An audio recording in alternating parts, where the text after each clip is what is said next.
The funding for this program is provided by the Corporation for Public Broadcasting and the Friends of 4, 10, and 12. Concern continues to mount over possible safety violations at this toxic waste disposal site in Owyhee County. And we find out now that EPA and the state have known about these violations documented for as long as a year without having fulfilled their requirement to prosecute the violators. The state, having been there, had failed in not, in my opinion, taking the proper measures to determine whether there had been any contaminants that could have left the site. Tonight, what danger exists at the EnviroSafe site?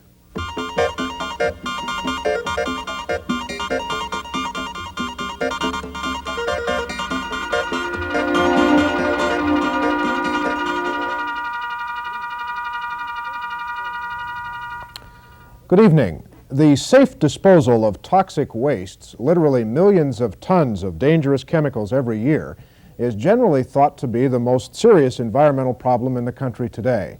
And now some suspect that the toxic waste disposal danger has come to Idaho in a serious way by virtue of a 117-acre hazardous waste disposal site in Owyhee County in southwestern Idaho. Local residents are upset about possible safety violations at the facility, and Congressman Larry Craig is now pressing the Environmental Protection Agency for more information on the leaking of some hazardous material at that site in August, leaking apparently due to a flash flood. EPA itself has in the last year cited the facility for 57 separate violations. And now it's been confirmed that groundwater, which has been discovered within 180 feet beneath the trenches in that disposal site, is raising the possibility that water in the area could be contaminated. At this point, it seems much easier to pose questions about the safety of the EnviroSafe site than it is to produce answers to those questions. One thing we do know for sure is the site, which is located in Owyhee County near the community of Grandview, about 70 miles south of Boise, is a major depository in the western U.S. for the most dangerous pesticides and PCBs. Yesterday, Idaho Republican Congressman Larry Craig, whose district includes the EnviroSafe site, toured the facility and met yesterday afternoon with reporters. And while it's been said for a long time that the site is one of the safest in the nation, it was obvious that Congressman Craig had some concerns. The whole issue of a flood that occurred sometime on August 20th or the 22nd at the EnviroSafe hazardous waste disposal site in Owyhee County has brought a great deal of concern on the part of citizens of Owyhee County and other areas. Craig went on to detail for reporters his own concerns about the EnviroSafe site. There is no requirement that there be a 24-hour person or that there be 24-hour personnel on site at this hazardous waste facility. And I will tell you that this is a major hazardous waste facility for the entire western region of the United States.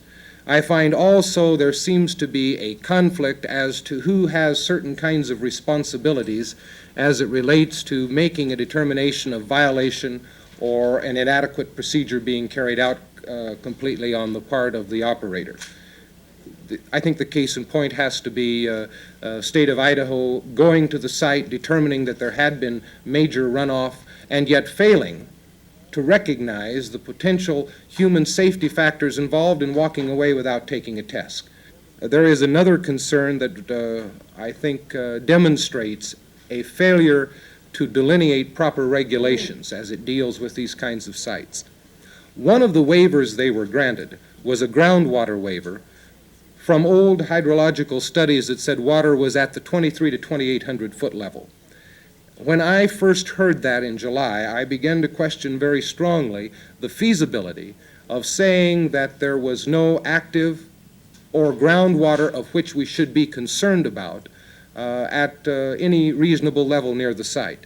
I think that in the last few days my concern has been confirmed in the fact that well drilling on the site has discovered groundwater at the 180-foot level, and that there are numerous irrigation wells around the area within visual distance of the site that pump abundant irrigation water from the 200 to 400 foot level. So it's very hard for me to believe that there is not surface or reasonable groundwater in the area that we have to be concerned about as it relates to possible leaching and ultimate contamination. I would have to believe that if it could be established that the groundwater was contaminated, that it would be a major indictment toward shutting that facility down. Craig is not alone in his concern about possible safety violations at the EnviroSafe site. Last year, by the way, it disposed of 12,000 metric tons of dangerous materials. Dr. Charles Scott, a toxicologist and former EPA inspector who used to visit the Owyhee County site frequently, told producer Gary Richardson today there is plenty to be worried about. Is there a serious cause for alarm about the conditions out at the Grandview site? At this time, the information would appear to be serious due to the fact that the state has refused to take samples at the time that they could get the most information, and then with the system such that anything they do find out, the public is the last to know about this. And so based on the groundwater level now being only 180 feet, and that many of these violations that have been cited to those people are Class 1 violations indicating an immediate threat to the human health and environment, yes, they have concerns. We're concerned that without a constant inspector's surveillance out there on a weekly basis, that these violations will continue, and it's only a matter of time before someone or some major accident happens that could do damage to our citizens of the state of Idaho. Specifically, what violations have been committed out there? Well, there's about 57 violations, major violations that fall under the Class 1 violations, probably only a half a dozen, but different aspects of each individual violation adds up to 57. A letter has been addressed to Mr. Ruckelhaus, head of EPA, and to our congressman outlining these regulation infractions that we feel that have been taking place. And we find out now that EPA and the state have known about these violations documented for as long as a year without having fulfilled their requirement to prosecute the violators. And so we're concerned that that continues, and this is why that we're asking for a complete investigation. The spokespeople for EnviroSafe have said that these violations were either administrative or bookkeeping types of details, and EPA has said that none of them were serious threats to health. I have a letter here from United States Environmental Protection Agency, the Enforcement Division, and in here they outline Class 1, Class 2, and Class 3 violations. Class 1 violations, when Class 1 violations occur, a direct and continuing threat to health and the environment is posed. Some of these violations include, and these violations that are listed here are the ones that EPA had been notified about, as well as the state, in February the 25th, 1983, and again in August of '83 this year, prior to that flood that occurred out there. So with full knowledge of this, the people are concerned out there that EPA and the state just for some reason refuses to respond to their own regulations that require the site to operate in a safe manner. What specific problems are there out there? When the flash flood took place out there on August the 20th, they're required to notify both the state and EPA immediately and call into operation their contingency plan. Their contingency plan has been written up in 3 pages here for violations, not having one adequate to respond, not have the people trained in order to utilize their particular training in whatever aspect is needed to respond to that contingency plan. They did not have a berm around the site that's required to keep run-on and run-off from taking place, and their new Part B that was just sent in says that they're not going to put up a berm. So we're concerned that all of these violations could not only offer a threat to the existing residents, but the immediate 20 people working on site. What the people of Idaho have to keep in mind that Owyhee County is a long way from where they live, and it's a small community down there. But these same trucks transverse large cities throughout the state coming in from other states before they ever get to Mountain Home, Grandview, and Bruno. So one of these trucks could just as well turn over in Idaho Falls or Caldwell. And the way our system exists in the state of Idaho now, who would respond? Who would take the responsibility if one of those trucks were to catch on fire at a motel or at a cafe or at a truck stop? It's apparent that there's some confusion as to who has the right and is willing to respond to a given accident immediately in order to ensure the safety of the residents of the state of Idaho. We invited a representative of EnviroSafe to appear on this program and discuss the questions that have been raised about the operation of their facility. The company declined our invitation to appear tonight. We do have, however, officials from both the state and federal agencies that now share the responsibility for monitoring safety at the waste disposal site in Owyhee County. Dr. Lee Stokes is administrator of the Division of Environment with the Idaho Department of Health and Welfare, and Steve Provant is an Environmental Protection Agency official in the agency's Boise office. Dr. Stokes, let me begin with you. As we sit here tonight, is there a reason for people to be concerned about public safety, public health, because of the EnviroSafe site? I think if people weren't concerned, I'd be concerned about them, because there's been a lot of press suggesting that there have been violations at the site. There's also no question that there are some difficulties associated with transportation of materials like that through the state. I have some concerns of my own about the lack of regulation that exists both at the federal and the state level about transportation of hazardous materials. As far as the site itself goes, I don't, for the moment, believe that there's any reason that the people should be concerned about health hazards. There is no information that I have right now that would suggest that there are health hazards affecting people at this time. On the other hand, if the company involved does not change their ways in terms of their dealing with the details of the regulations, then I think everybody should become more concerned. Well, okay, I'll come back to that point in a minute. Mr. Provant, do you want to take a try at that one? Should people be concerned? Is there an immediate reason for concern about health? Okay, I don't think there's an immediate concern for health. I think, as Dr. Stokes said, that we need to make certain that ESI is meeting the letter of the regulations. ESI and, is the company, yes, EnviroSafe, yes, right? yes. Okay. And that if we do find infractions, that we need to carry out adequate enforcement against those, so that we can prevent any threat, an incident becoming a potential health hazard before it does. So are you saying, both of you, that the company at this point hasn't done a very good job in meeting the letter of some of the regulations, some of the requirements that both your agencies place upon them? Dr. Stokes? I think it's been erratic, for sure. Certainly there have been a lot of violations of the paperwork kind, and since we have our normal 6-month formal inspection scheduled this month, we'll be taking a detailed look at those aspects right away. But as far as actual mechanical problems at the site that would result in actual exposure of the public to those things, those have been few. In fact, I'm not aware of anything that has been directly shown to have caused that nature of problem. Mr. Provant? Well, I think based on past inspections that we've made at the site, we have issued a notice of violation to ESI. I think that's what Dr.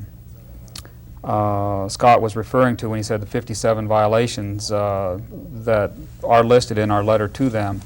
Of those violations, I think we've allowed them to deal with them through their Part B application, which is a permitting process that they're going through now. They are presently operating under what is called interim status I don't standards. want to get bogged down in the bureaucratic stuff here. Just in a nutshell, what they're doing is they're operating under a temporary permit that they have to make permanent, or want to make permanent by December of this year, right? Yes. Okay.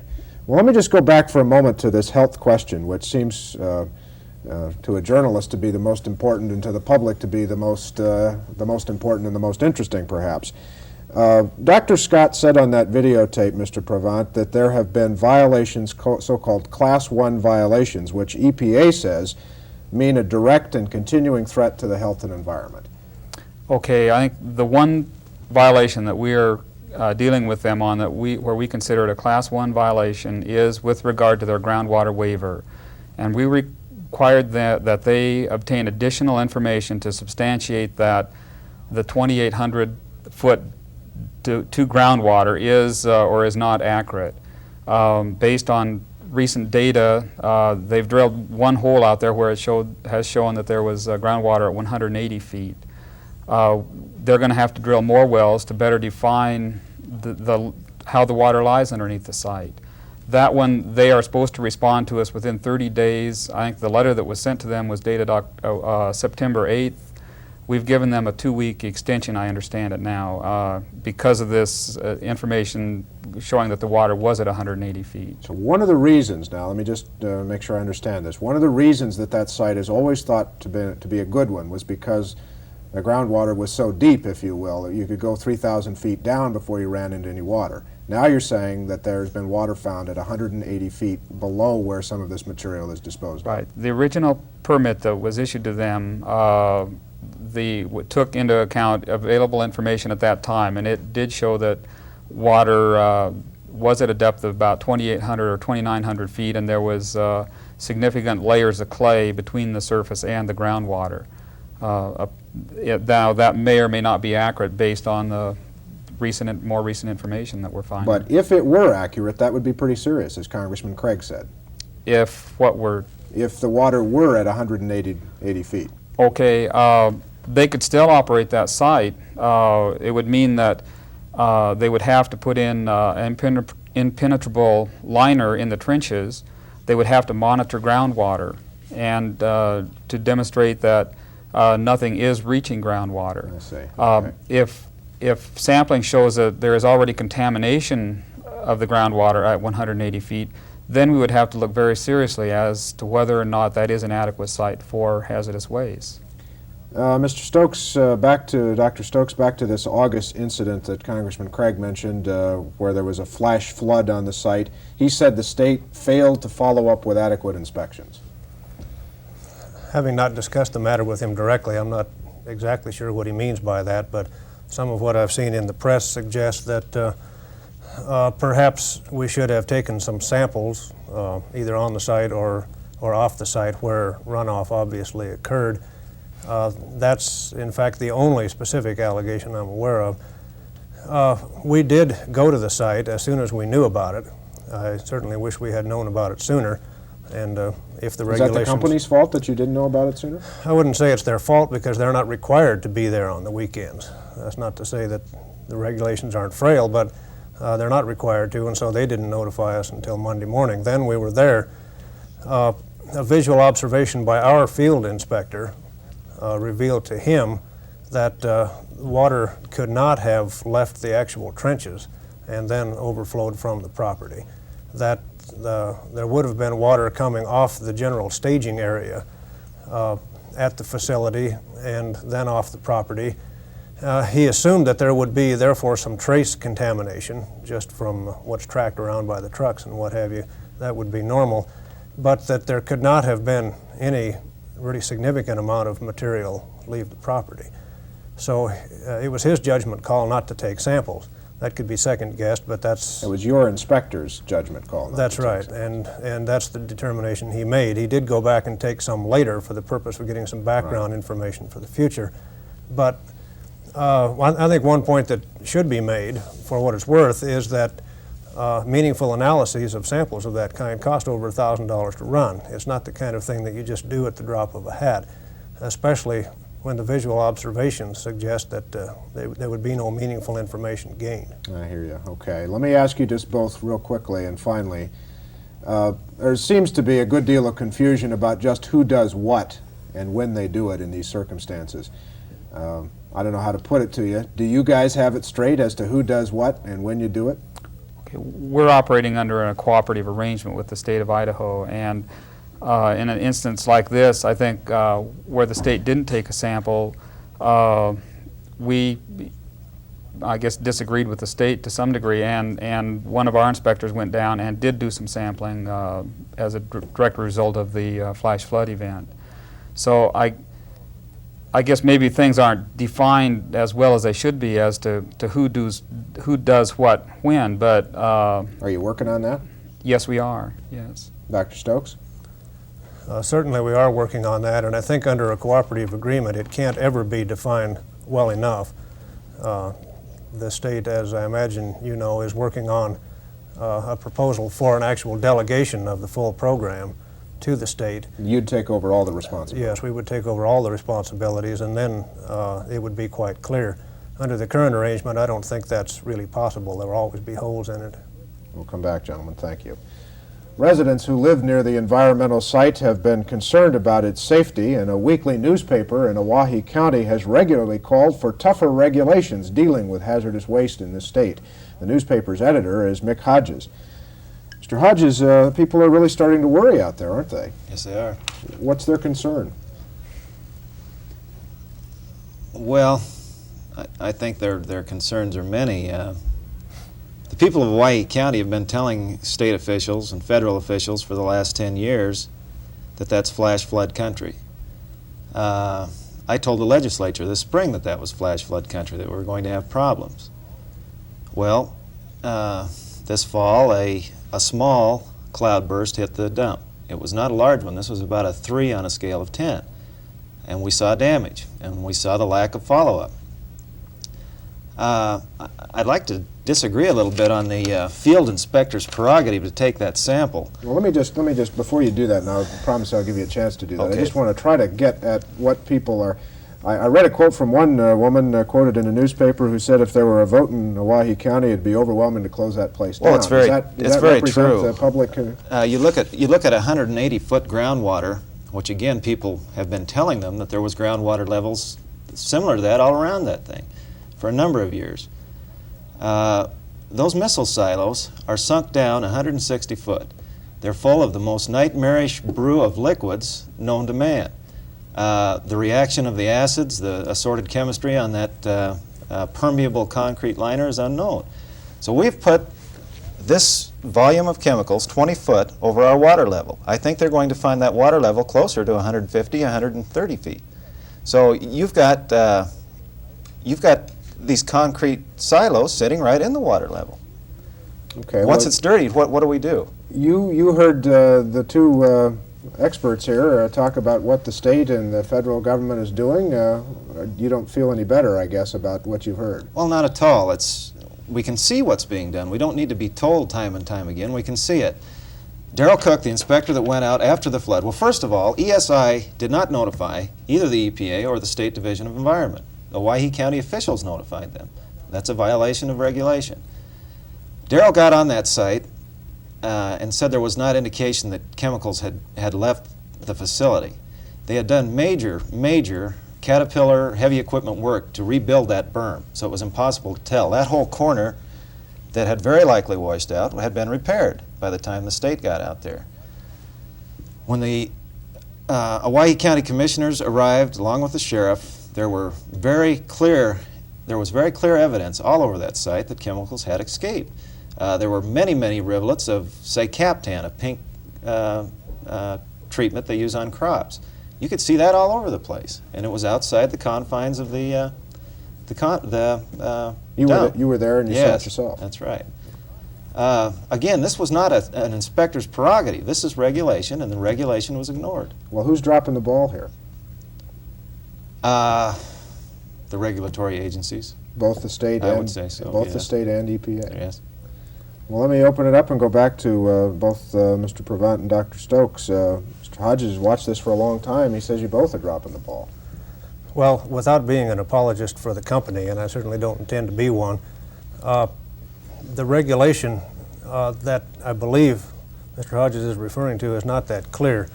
Unfortunately, the regulation allows the company a fair amount of judgment on their own as to whether or not a situation suggests that the department or EPA should be informed. I mean, they could exercise some of their own judgment about whether a situation has been serious enough that they need to call you. That's right. That's one of the steps that everybody assumed had already been taken, is that there was some sort of emergency. The company is essentially allowed by the regulation to make that determination themselves. They determined, to their own satisfaction anyway, that nothing had left the property, and therefore they don't have to make any such notification. Mr. Hodges? Mark, look at these pictures. You determine if that was an emergency or not. There's a steel chain link fence. It was powerful enough to push over a cement-encased 10-foot steel fence post, besides pushing the fence over. You'll note major erosion. You decide. Well, it looks pretty serious. Did the company, should the company, the onus on the company here to call, or should somebody have been, as Congressman Craig, I think, was suggesting, more regular inspections? Certainly Dr. Scott was suggesting on the videotape more regular inspections. Well, that's a very good question. It was brought up at our Bruno hearing by the woman that lives right directly below the waste dump. She was in tears, very upset. She said, "Whose responsibility is it to notify us? My children are playing in this creek. Our well is several feet from the creek. We didn't know this flash flood had occurred until we read it in the paper." She said, "Don't those people know we live down there?" And they said, "No, we don't." So it's a very good question. What kinds of inspections are taking place there now on a regular basis, Mr. Provine? Well, the state inspects the facility on a formal basis twice a year. And then there are a number of other times where our inspectors have gone down, the state has gone down to inspect specific things that might have happened down there, waste loads that have come on that were leaking. Just in a nutshell, is there enough inspection? I don't think so, no. Dr. Stokes? I agree with that. I don't believe there has been enough inspection. One of the reasons has been that upon Dr. Scott's resignation from EPA as an assignee to the state, we were without one of our inspectors for a year. We have since filled a position and will be back to the current capabilities of full strength. But during that period, we really had only one person who had to divide his time between other kinds of EPA-required activities such as training and the inspection work at ESI and all of the generators, which we can't forget we have to inspect also. So certainly during that period there was not enough, and due to some of the current information that we're learning, such as the water that has been discovered at the 180-foot level, there's definitely a need to go down and look more often. Mr. Hodges, as you sit here tonight, are you worried that there has been already or could be some serious contamination that could be a public health hazard? Well, again, I don't need to make any judgments. Just look at the situation. Again, you've got missile silos 160 foot deep over 180 foot water level, and you determine. They're full of every known poisonous waste that man has created. They don't know what's out there. Westcon was fined for improper disposal. They're finding all kinds of goodies buried out there. Well, just quickly, what should be done now? What needs to be done now? It needs to be closed, Superfund brought in, and those trenches pumped. Once this stuff gets into the aquifer, which it probably already has, how do you clean it up then? So you're flat out for closing the place today? Tomorrow. Okay. You bet. Dr. Stokes, I would just like to say quickly that wouldn't be possible under the current rules. First of all, there has been no determination that there's water under the silos. That's pretty unlikely because the wells that were drilled originally for the silos show closing the facility at this point is not something that we need to even be talking about. Well, I don't think it's possible, even if it were desirable. Okay, I'm sorry we're out of time. We're going to have to leave it there. Mr. Hodges, Mr. Provine, and Dr. Stokes, we thank you for joining us tonight. We'll be back tomorrow. I'm Mark Johnson. Good night.